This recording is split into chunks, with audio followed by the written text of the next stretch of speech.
CM Bhupesh Baghel आज दिल्ली दौरे पर हैं। विज्ञान भवन में केंद्रीय मंत्री निर्मला सीतारमण की प्री बजट बैठक में सीएम बघेल शामिल हुए। सीएम भूपेश ने वित्त मंत्री से एनपीएस यानी नई पेंशन स्कीम के तहत जमा 17,240 करोड़ रुपए की राशि लौटाने की मांग की है।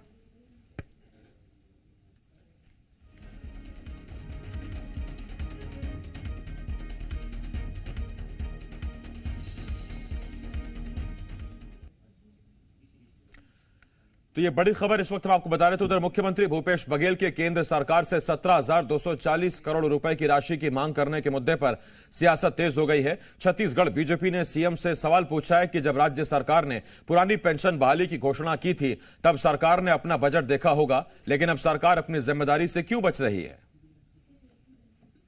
लेकिन केवल बयानबाजी करना और केंद्र के ऊपर में आरोप लगाना और आरोप लगाकर के ये कहना कि वो हमें सहयोग नहीं दे रहे हैं, जबकि हम सबको मालूम है कि राजस्थान की जब बात आई थी तो पहले ही जो निर्णय लिए गए हैं, आज केवल आरोप लगाने का काम छत्तीसगढ़ की सरकार करती है और अपने जो दायित्व है उससे बचना चाहती है। जब घोषणा की जाती है तो निश्चित रूप से अपने खजाना को भी देखना चाहिए और अपने दायित्वों का निर्वहन भी होना चाहिए। केंद्र सरकार वैसे ही सहयोग कर रही है। तो सुना आपने, ये पूर्व नेता प्रतिपक्ष धर्मलाल कौशिक बघेल सरकार पर हमलावर हैं। आरोप लगा रहे हैं कि बजट पहले अपना देखा होगा जब ओल्ड पेंशन स्कीम के तहत सरकार ने घोषणा की होगी। मेरे दो सहयोगी इस वक्त इस बड़ी खबर पर हमारे साथ जुड़ रहे हैं। दिल्ली से मेरे सहयोगी राहुल मिश्रा और रायपुर से मेरे सहयोगी सत्य प्रकाश इस वक्त इस बड़ी खबर पर हमारे साथ जुड़ रहे हैं। पहले आपको दिल्ली लिए चलते हैं। राहुल वहां पर मौजूद हैं। राहुल, पहला सवाल, 17,240 करोड़ रुपए और ये मांग केवल छत्तीसगढ़ की नहीं, ठीक यही मांग राजस्थान भी कर रहा है। दोनों राज्यों को केंद्र ने क्या जवाब दिया है? देखिए, केंद्र ने क्योंकि प्री बजट ये बैठक थी और इसमें जो मांग किया गया है कि एनएसडीएल में जो 31 मार्च तक 17,240 करोड़ रुपए जमा है, क्योंकि पुरानी पेंशन स्कीम इन लोगों ने जो बहाल की गई है, तो पुरानी पेंशन स्कीम के तहत ही जो राशि देना है उसके लिए जो एनएसडीएल में जमा पैसा है 17,240 करोड़ रुपए 31 मार्च तक का, वो राज्यों को यहाँ पे मुहैया कराया जाए, जिसमें कि छत्तीसगढ़ की तरफ से ये मांग किया गया कि छत्तीसगढ़ राज्य को यहाँ पे मुहैया कराया जाए कि जिससे कि कर्मचारियों को यहाँ पर या कर्मचारी उनके जो भी आश्रित हैं उनको कहीं सीधे तौर पे उस एनपीएस स्कीम के तहत उनको पूरा का पूरा पेंशन यहाँ पे दिया जा सके, और ये मांग किया गया है। देखना ये होगा क्योंकि ये प्री बजट बैठक थी और प्री बजट बैठक से जो राज्य सरकारों को उम्मीदें रहती हैं, जो आने वाले बजट से उम्मीदें रहती हैं, क्योंकि इस बजट के बाद जो ये बजट अब केंद्र सरकार के द्वारा पेश किया जाएगा, उसके बाद 2023 में सीधे चुनाव है, उसके बाद जो बजट आएगा उसमें अगली एक दूसरी सरकार वहां पर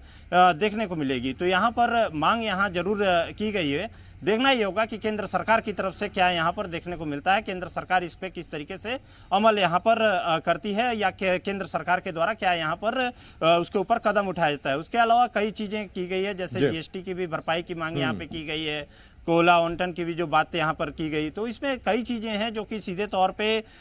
मुख्यमंत्री भूपेश बघेल ने जब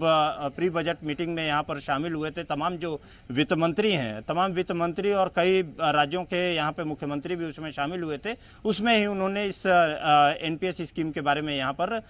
सवाल उठाया था। यहाँ पर उससे निर्मला सीतारमण से ये मांग की है। और अलग पृथक यदि कहा जाए तो अलग पृथक पेंशन स्कीम, पेंशन जमा करने का जो पैसा है, ये जमा करने की बात जो है इन्होंने यहाँ पर की है कि एक अलग ही फंड वहाँ पे हो, अलग राज्य सरकार के लिए एक अलग ही वहाँ पे फंड हो जहाँ पे ये पैसा जमा हो, और जिससे कि राज्य सरकार उसको जब देना हो, कर्मचारियों को जब देना हो, जिस तरीके से उनकी जब स्कीम्स होती हैं उनके उसके अनुसार उनको आसानी देने में,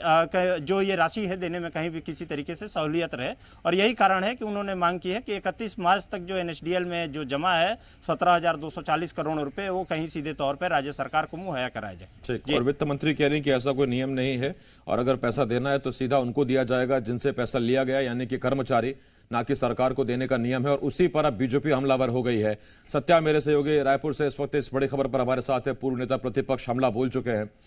सत्या, पैसा तो शेयर मार्केट में लगा हुआ है, आजकल वैसे शेयर मार्केट ठीक है, ऊपर जा रहा है, अच्छी बात है, लेकिन वहां से पैसा निकलना, नियम क्या कहते हैं? पहुंचेगा, स्कीम लागू हो पाएगी पुरानी वाली या नहीं? देखिए, फिलहाल जो केंद्र सरकार का नियम है उसके मुताबिक पैसे नहीं दिए जा सकते, और यही बात सूबे के पूर्व मंत्री अजय चंद्राकर भी कह रहे हैं। सीधे तौर पर अगर हम कहें तो जिस तरह से मांग राज्य सरकार कर रही है, और पहले भी वित्त विभाग के सेक्रेटरी ने पत्र लिखा था, खुद मुख्यमंत्री भूपेश बघेल ने पत्र लिखा था, और उसका जो जवाब आया भारत सरकार की ओर से उसमें स्पष्ट तौर पे इस बात का उल्लेख रहा कि चूंकि नियमों में नहीं है इसलिए केंद्र सरकार ये राशि नहीं लौटा सकती है। दूसरी बड़ी बात यह है आसिफ कि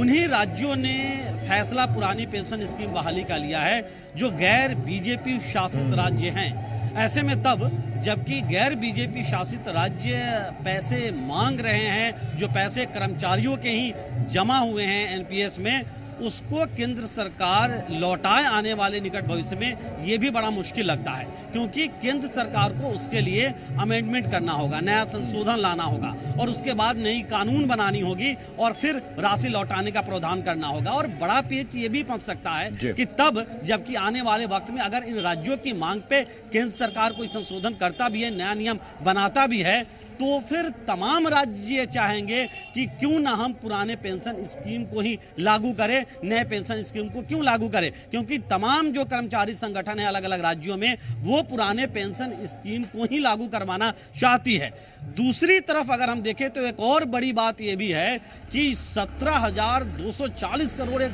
बड़ी रकम होती है, और ये रकम छत्तीसगढ़ के कर्मचारियों की पैसा है, और वो पैसा अगर नहीं मिलता है तो अपने आप में कहीं ना कहीं जो है वो राज्य सरकार के सामने भी बड़ी ही दुविधा वाली स्थिति उत्पन्न जाहिर बात है, इतनी बड़ी राशि के बिना फैसला ले लिया कि कैसे पुरानी पेंशन लागू हो पाएगी। और सिर्फ यही नहीं, केंद्र से तो छत्तीसगढ़ सरकार ने, जैसा राहुल बता रहे थे, कि कोयला आवंटन का पैसा मांगा है, इसके अलावा जो आर्म्ड फोर्सेस पे पैसा खर्च किया गया है नक्सल मोर्चे पर लड़ने के लिए, उसके प्रतिपूर्ति मांगी गई है, तो ये बहुत बड़ा अमाउंट हो जाएगा कुल मिला के। अब जरा देखना पड़ेगा कि अब जब राजस्थान और छत्तीसगढ़ सरकारें ओल्ड पेंशन स्कीम की बात कर चुकी हैं, फंड नहीं मिलेगा तो कैसे ये लागू होगा, जरा देखना होगा।